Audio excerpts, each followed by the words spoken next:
Here with reaction to all this news tonight. Fox News legal analyst Gregg Jarrett.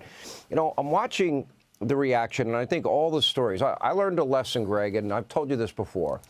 When I was in Atlanta and I was on the air, I didn't know Richard Jewell, who's accused of being the lone bomber. He fit the profile of the lone bomber because he lived with his mother. And I was on the air at the time, had no idea he was listening. And I learned later that I was the only person he ever heard say, wait a minute, maybe he's trying to save money. You know, maybe that does not make a terrorist out of somebody. And then throughout my career, between vetting Obama when nobody else would, the Russiagate, you were a big part of our team, along with Sarah Carter, John Solomon, Catherine Herridge at the time, so many others. I can't even name everybody. But we unpeeled every layer of that onion, and it took us 3 years.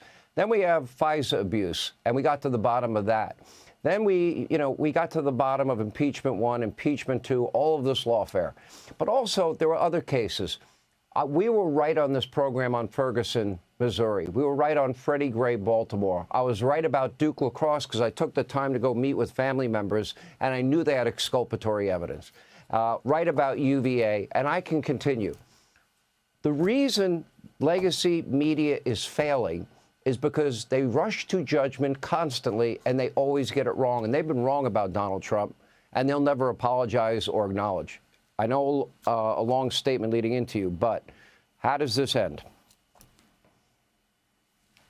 Well, it ends poorly for Democrats. They overplayed their hand. You know, their 8-year-old lawfare campaign that began with a Russia hoax and ended with these federal cases backfired on them. People resented it. They saw Trump as a victim, not a villain. And, you know, these two federal cases are so typical. They should never have been brought.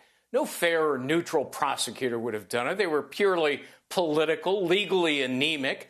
They were based on untested legal theories that were dubious at best and constitutional roadblocks.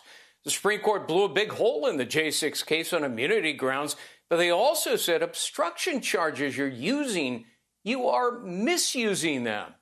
In the end, there was really nothing left of Smith's cases, especially since the Florida judge tossed the documents prosecution because the special counsel himself was unconstitutionally appointed. So Jack Smith now goes down in history, I think, as the poster child for failed, biased prosecutors who abuse their power. And it's a huge defeat for corrupt lawfare and a big win for Americans in our system of justice, Sean. And it also, I think, convicts the legacy media because they were complicit the whole way. They wouldn't even vet Kamala Harris. They had 100 days to do so. I think this channel, mostly, I don't think anybody else more than me played Kamala in her own words. They wouldn't even do that and inform their viewers or listeners. I mean, that's so rudimentary and fundamental. What does it tell you about media today? Well, it tells us that the media is lost. They have forgotten their role to be fair and unbiased, neutral, to tell both sides of the story. They have become activists with an agenda. And many of them readily say openly that, you know, our job is to serve as the resistance to Trump. You know, Smith's misbegotten cases are so typical of how the media mishandled them. You know, Smith knew that this would happen, which is why he unscrupulously tried to rush the prosecutions before the election.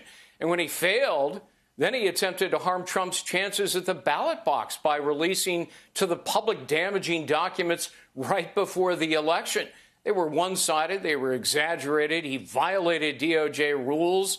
You know, and the media let him get away with it, and so did the judge. She said, oh, well, this is irregular, but I'm going to endorse it and let you do it. You know, Smith didn't care about the law and procedure, and neither did the media. They misrepresented it time and again because they had an agenda. My warning to conservatives is there might be a desire to get back at them. We can't become them.